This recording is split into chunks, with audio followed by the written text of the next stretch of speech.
Isn't it always a cold day in Southland? No. It's not always a cold day in No, Southland? not but always, It's actually, you've turned out the best weather we could. And it's the worst time of the year to be looking at sheep. Yeah. Oh, there's your hoggets up on the hill there. Let's have a look there. I'm a long way from home. You can get out your binoculars and check your hoggets now. Can now. Now they're on the top there. But it's a good day to look around, and actually if the sheep look good on conditions like this, they're going to look even better when it's summer and nice, aren't they? Yeah. So as far as your parents were sheep farmers, they're third generation. Yeah. So you're fourth generation. As a young fella, Yeah. you went out shepherding, you worked for mum and dad, what did you do? Yeah. Bit of that. Went to uni after high school, then I did a year working in America. Uni on a doing cattle what? ranch. I was at Lincoln doing a BCom. I never finished it because I went to America. Right, so you went and had a gap year. Yeah. And it was the gap year was the last year. Last year. Yeah. So. Bachelor of Commerce. Yeah, like everyone. Bachelor of Commerce. Yeah. And then you went to America to work on a cattle ranch. Cattle we ranch. had a few sheep too. Oh, yeah. So it was good, but I actually hated the sheep over there. No. Yeah, it was completely different to here. So yeah, the cattle interested me more in America. So that was good. I learned quite a lot over there, but it's just more about different systems and yeah, and that sort of thing. And then you came back to what? Yeah, come back here and did a bit of like crutching for probably what did I do for that for? Probably five or 6 years, and helping out on the home farm as well, because it was good because it was sort of seasonal.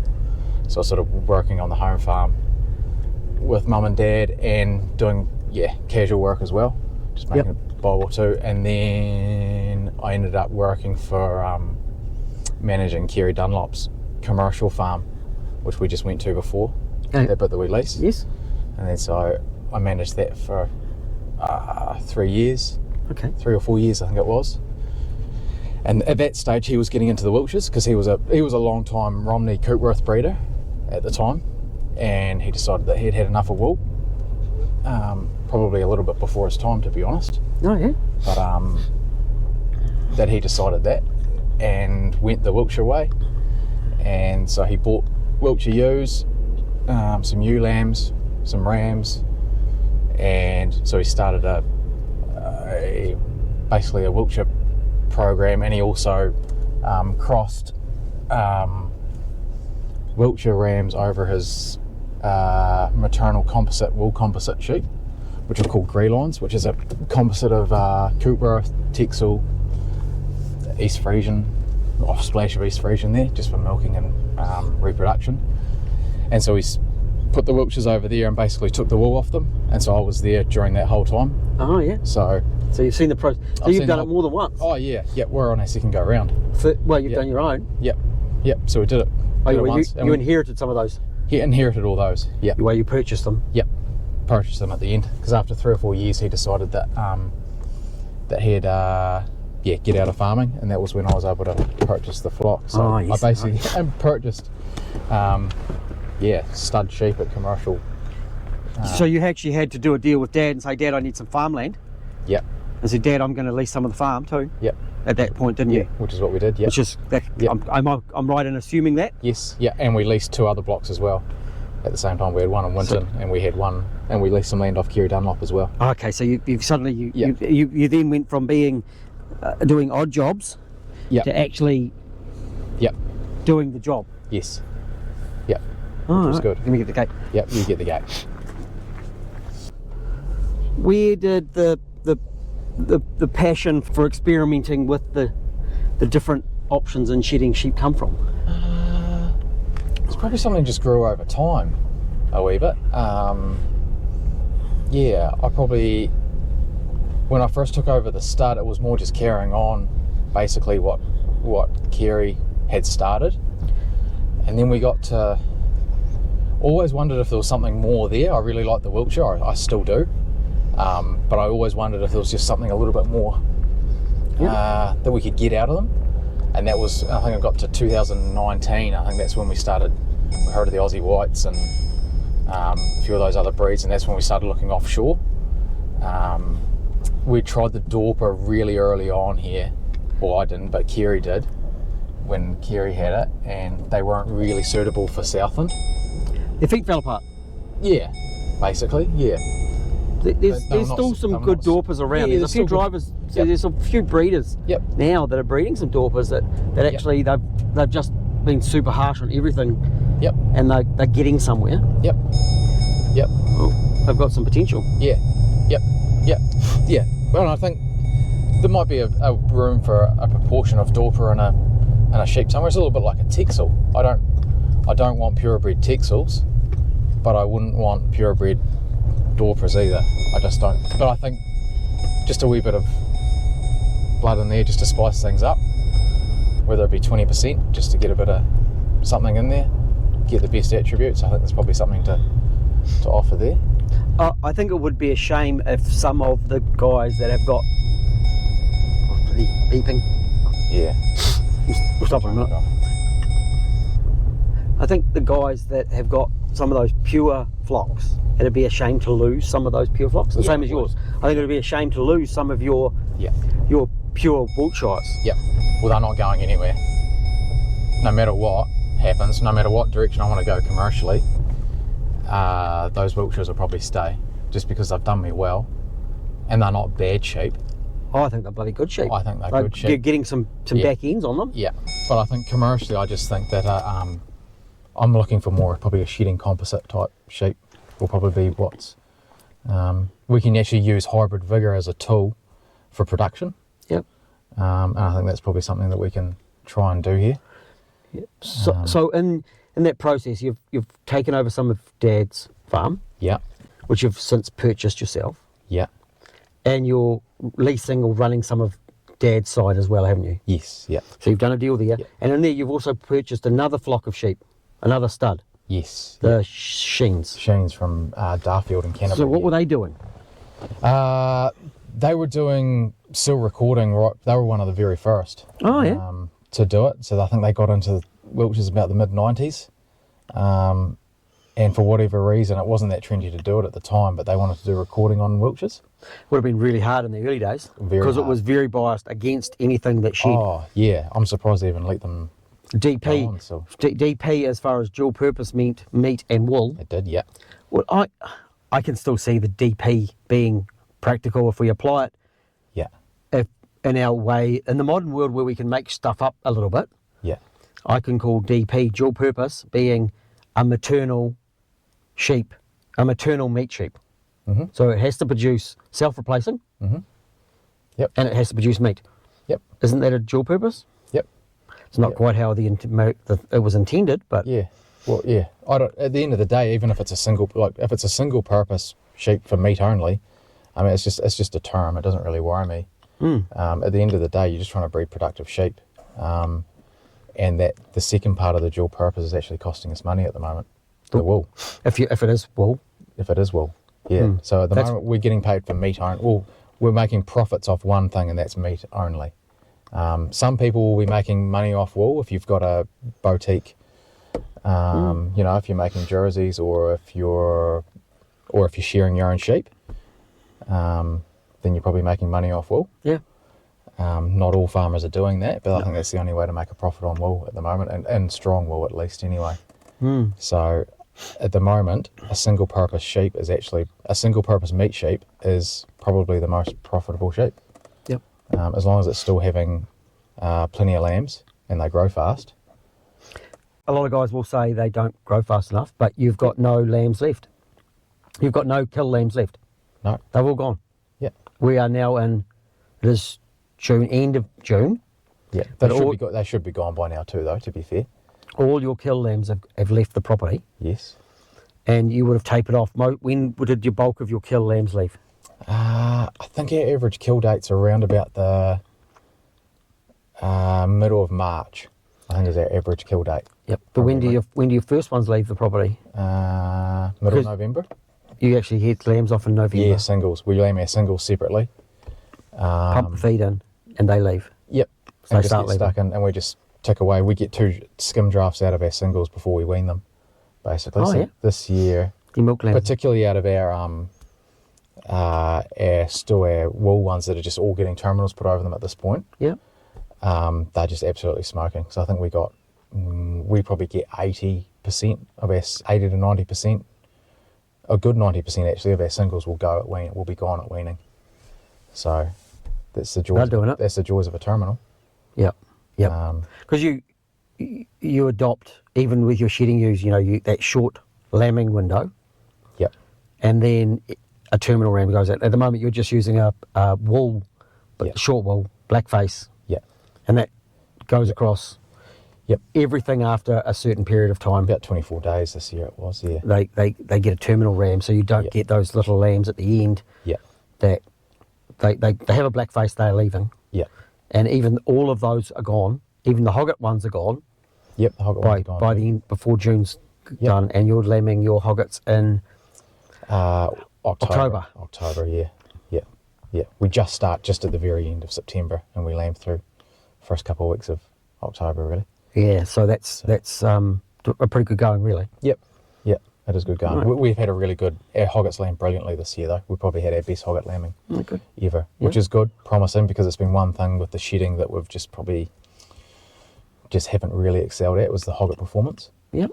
Going back from our Coopworth sheep that we used to have, they used to lamb quite well out of the hoggets. Yeah, I think that fertility still could do with some work, that early maturing. I think it's the issues with the Wiltshires, I think it's just the early maturing. I think because we're not getting we don't get those early drafts out of our pure Wiltshires, is what you would out of our old woolly sheep. And we're probably not getting the hogget performance as well, which also comes down to later maturing. So if we can get on top of that, those two things, then there's nothing left to get on top of. You did send me photos of lambs. They were out of older ewes, lambs now. So that those few Aussie whites that you have that cycle very early, shedding sheep, and they have that early sexual maturing. Yes. That's been something you've experimented in. It's not something that you want to work with. No, not here. But it's not for you. And I think that's important that we look as farmers, we find something that works on your property for you. Mm-hmm. I saw a nudie, an Australian nudie, Cashmore nudie, and it looks like a Wiltshire. There's X-Lanas out there, and of course the X-Lanas are something that we haven't New Zealandified yet, No. Fully, so you're still picking through them. Mm-hmm. Going on that, and you've got a bit of a Texel influence going in at the moment. Yep. But in fact, a lot of your pure Wiltshires have done very, very well and very consistent because they've been the longest standing animals that you've had, haven't they? Definitely, yeah. So actually, at the moment, the Enfield Wiltshire has been a strong performing sheep for you. They have been, yep. They are consistently performing. Yep. You're trying to get a little bit more meat with that Texel and working out how much to put in. Yep. How to get a blend in a composite type animal, and there's your X-Lana composites, which, as we discussed last night, from a recording and getting linkage across flocks in New Zealand, the X-Lana is actually doing a surprising side effect of linking a whole lot of breeders together. Yes, that's been a unknown consequence of all those X-Lanas coming in, is it has linked a lot of stud flocks. Yeah. Which is kind of cool. It is very good.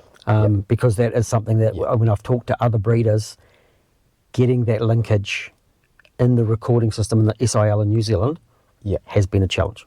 It has. We've battled it for a decade. And it's only just happened now, and it's been because of several other stud breeders using the X-Lanas as well as us. And a lot of breeders using them. Those rams were quite well used across New Zealand. Yeah. Quite a long number of progeny. Yeah. So that's kind of cool as well. That's getting more flocks linked together in the New Zealand recording system in SIL. Yep. So that's good. Mm-hmm. That is good. So what's next? What's next for your sheep? Is it stabilisation? Yeah. Is there going to be something else? Are you going to go, hey, the Cashmore Nudie's going to do the job? The one thing you don't have is I haven't seen any UK easycares out there. We've got some. Oh, have you? You got some of those as well? Yeah. Okay, I didn't spot the little, Yeah. some panda, Yeah. chunky little pandas out there. You've got some of those as well. Yeah, we've got some easy. Is there anything that you haven't got out there? Yeah, there's plenty. Yeah. The American shedding sheep, we don't have any of those. Oh, they've got the Katahdin. Katahdin, St. Croix. What else have they got? Something else there. Because they're a bit of hair sheep in there. Yeah. But your Aussie White's got some, oh, that's Van Rooy. Van Rooy, yeah. So that's Yeah, that's very deserty. that's in your Van Aussie Rooy. White. Yep. And a little bit of Dorper in your Aussie White as well. And there's a little bit of Texel in your Aussie White. So you've got, Yep. but you've got some Texel coming through anyway. Yep. Yeah. So, And of course, you've found some shedding Texels. yep. Don't shed as good as your Wiltshires, but they are coming along. Yep. So where are you going? What's next? It's probably just consolidating things now. Well, we started trialling in 2019, I think. And it's just, the whole point of it was just to find what else was out there and if there was anything else good out there. And we've just slowly decided to take our time at that. We haven't pushed it too far. And I think we're probably at the point now, we've been going for 5 or 6 years. Yep. We actually know now roughly what are the good sheep, what are the bad sheep. And we can start moving forward with the good sheep. Well, the ones that suit here. Yes. I should. Yes. Yeah, because I'm sure none of them are bad sheep, but some are better and More suited here. yeah. And like at the end of the day, what we've done is taken sheep out of their environment, whether it be Australia, England, or the UK or wherever, and bring them to the south of New Zealand. They're not all going to thrive here. It's flat, Yeah. but it's cold. You've got winter chills. Yeah. There's not a lot of shelter. Yeah. There's lots of challenges here. Yeah. A lot of challenges here. Yeah, we have a reasonably moderately high rainfall too, so it's Feet. Yeah, feet is a bit of an issue, or can be an issue if you've got bad feet. It'll get found out quickly here. I think actually we probably should say that there are some other things you're doing, but there are, being that you are a bit of a crazy sheep scientist, and there are some things, but some experiments happening, but That's probably the craziest one, to be fair. and that one you kind of want to keep that to yourself. You've shared it with me, and I do want to remain friends with you, so I'm going to keep that quiet. But that's Yeah, it's getting crazier and crazier. there are some ideas there, and Yeah. I think you're not actually the only person who's got that idea. Yes, yeah. But if you pull it off, I think that's going to be something pretty cool as well for the industry. So Yeah, and if it doesn't come off for the industry, it's really all we're trying to do is actually just breed what we want to do ourselves, and if people want to buy that, then that's cool. and I think I'm very big on disclosure and letting people know what's going on. Yeah. But I'm also personally, if I'm doing a bit of an experiment, a bit of a project, Yeah, I kind of like to know whether it's going to work or not going to work, because sometimes when you have too many people putting an influence in them saying this, do this, do this, do this, you actually, it doesn't result in what you want to do. You kind of want to see it out, yeah, and then you want to say these are the results I've got and how it's worked for me, and that's what you've done with these sheep over the years. Because every time I've talked to you about, let's go back to Aussie White, oh yeah, I've got some of them. The Welsh Easycare, actually, you've probably told me, but you've got them. yeah, So you've done a lot of things out there, Yep. and you can actually share a lot of knowledge with people on how it's worked for you. yep, And the ex-laners, you find, you said to me, the words you used were, the North Island guys are going to like them. That's were the words you used. yeah. I think they will. And that's something they do seem to be performing very well on the North Island too. Yep, yep. So, and also being very aware that, as you said earlier, the hybrid vigour. We've got to be careful that we don't rate those sheep totally on Yeah, the fact that they do well because of hybrid vigour. yes, And when we, that stabilisation, that for you, that stabilisation of what you've got there, and maintaining their performance as well. So, yep, not to say that every one of the ex-laners out there are good sheep, because I've seen some that they're just a sheep. Yeah. We've used probably half a dozen sires, and some have been better than others. Yep. But that's like there's variation across breeds. Within breed, there's as much variation as what there is across breeds. Yeah. So, particularly the Exlan is already a composite type sheep anyway, as far as I'm aware. It is. Very much. You're going to get that variation.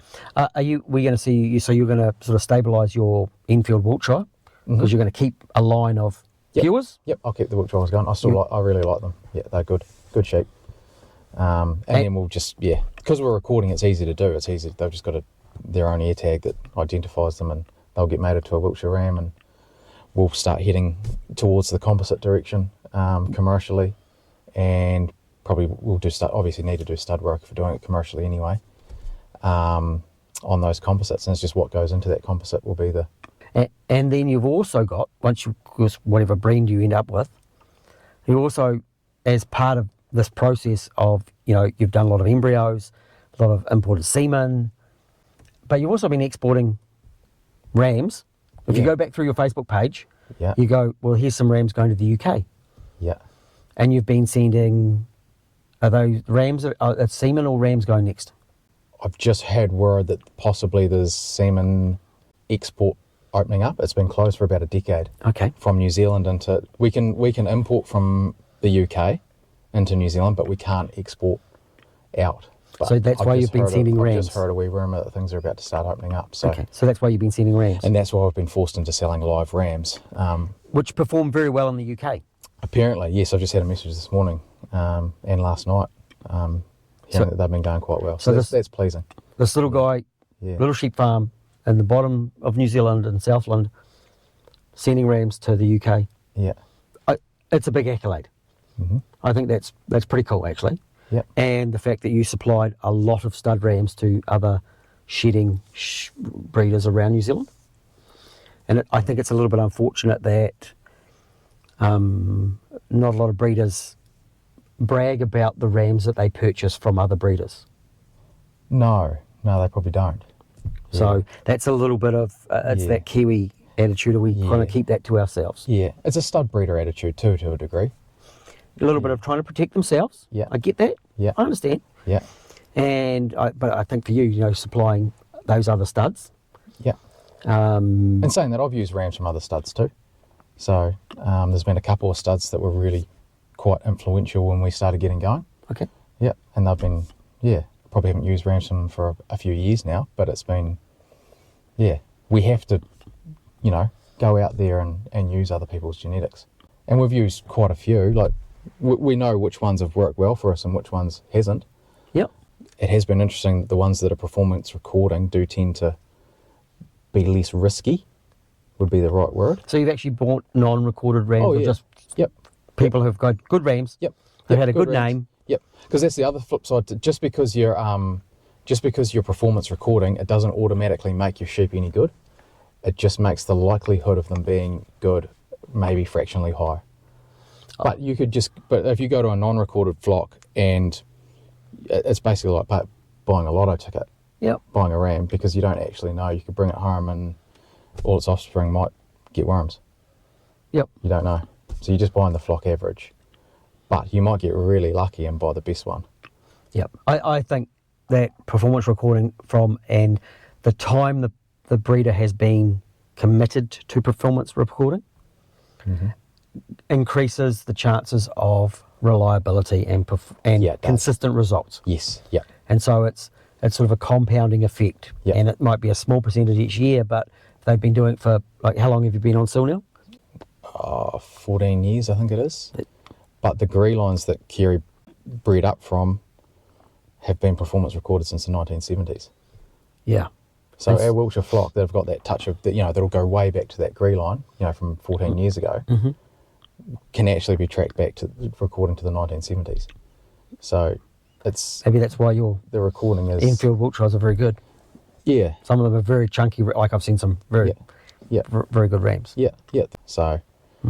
You also cull very heavily. Yep, I think you have to. Yeah. Yep, I think so too. Yeah, I think it's... yeah. And if there's something that you don't like about an animal at one point, you don't generally change your mind. We know that sticks around. That's the don't put it back and take it out of the cow mob. Don't take it out of the cow mob. Yeah, I know. If it's in the cow mob, Yes. it stays in the cow mob. Yes. I've got I every know. now and then I get those little reminders myself. Yeah. And I have to admit, I've been tempted. You know, you've got a truck coming in to pick up a load of lambs to go to the works, and you're looking at this ram lamb, and you're thinking, what on earth what is this one doing in here? And so you're looking at it and you're thinking, oh, okay. Right. But you've just got to let it go. It's in there. It was in there for a reason. I saw an 87 kilo ram lamb the other day in the cow mob. Yeah. Ram lamb. Right. 87 kilos. Yeah. And he was a cow. Was he? Yep. Wow. I'm like, what's he? No, this is wrong with him. He's going to go. Mm-hmm. And There was so obviously something wrong with him. there was something wrong with him. Right. There was a reason he was in there. Yep. So you can't say he's really good because of one feature that he was big. Yep. And it's like some of your ram lambs. You've got some very nice ram lambs. We had a look at your ram lambs. Yep. And some of the best ones unfortunately aren't there because they're out being used. Handful of them are there, yeah. You've done deals. Yeah. You've done a lot of deals with people because I talk to a lot of people and they're like, oh yeah, I've got some rams off him for hogget mating, and you've got rams here that you're helping your mates out as well. Yep. Yep. But there are deals in the background where it's reciprocated. So you're very careful on who you do those deals with. Yeah, you have to be. Yeah, so you've got hogget mating rams out. Yep. And there's some out on trial, so they'll come back. Yep. I'll be really I'll be interested back to soon, see what those ones look like. Yep. And what are we going to see in the sale this year? Don't know. Whatever I'm allowed to put in, really. I'll leave that up to the stock agent. Yeah, he just comes in and picks what ones he wants to take. So, Okay. yep. Obviously, I have a cull out and put whatever in front of him, what I think is there. But, we'll line up with some, we'll definitely have some Wiltshires again. Hopefully the Texels will be good enough. There should at least be a few anyway. There'll be some Exlana crosses. If we're lucky, we might get a nudie cross. If we're lucky. One. There's only one to choose from. There might only be one to choose from, yeah. I think he might get through. Yeah, he might do. I think he's going to get through. Yep. So there might be, and then there'll be some, some composite type ones as well. I look forward to them. Yeah, with a touch of Exlana and a bit of. Hopefully I'll be down there. Then we'll have a look. Well, I think it's lunchtime, is it? Yeah, I reckon it is. Cheese rolls, is it? No, you've made a pretty good breakfast. I'm pretty full. Yeah, I reckon it's cheese roll time. Good one. Let's go. Yeah.